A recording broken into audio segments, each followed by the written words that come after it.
Unlock possibilities for STI today? Yes! Okay, mag-boom kung hindi. Boom! Walang pagkain si ma'am. Jokes lang, joke lang ma'am. Mag-boom. Okay, we'll proceed with the mechanics. This is the format of the forum for today's session. Okay, so I also have my copy here.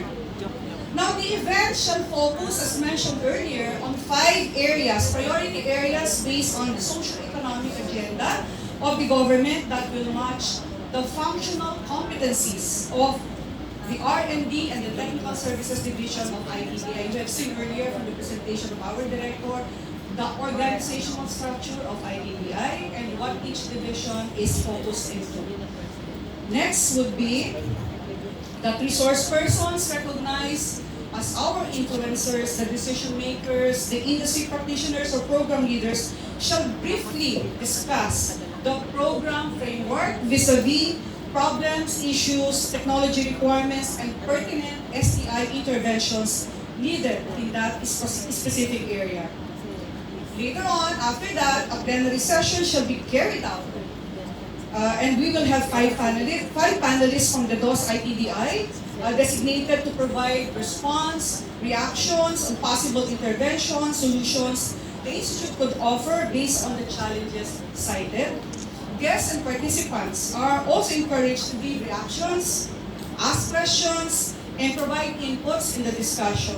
Now, this session will be given 40-minute time allocation. So we will have our timer here.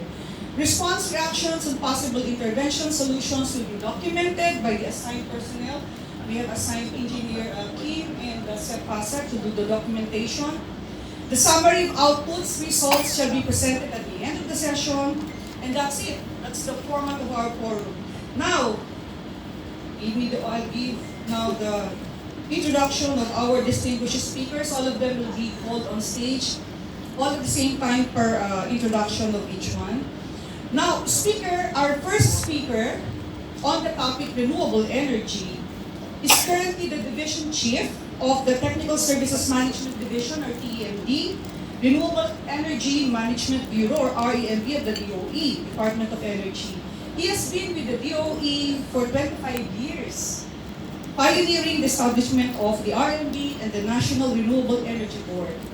He presently heads the Technical Secretariat of the DOE's Renewable Portfolio Standard Composite Team and the Green Energy Auction Committee. Ladies and gentlemen, let us give a big round of applause to Mr. Gaspar G. Escobar Jr.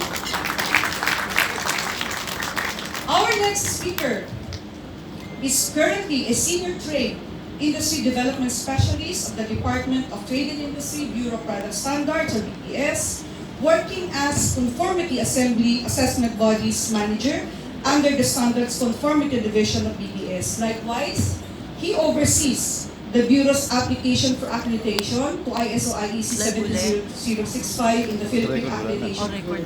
He is also a member of the ASEAN Consultative Committee Standards Quality, or the ACCSQ working group on conformity assessment. He started working in DTI BPS as Product Certification Officer in 2015. He finished his bachelor's degree in electrical engineering at the Technological University of the Philippines with a degree in development policy at the De La Salle University naman sa kanyang master's in 2019. And he has been awarded with Australia Awards Scholarship to study master's degree in engineering management in one of Australia's top universities. Let us welcome with a big round of applause Mr. Frankincense M. Macula. Our next speaker is a Project Development and Coordination Specialist from the Food and Agriculture Organization, or FAO, of the United Nations here in the Philippines.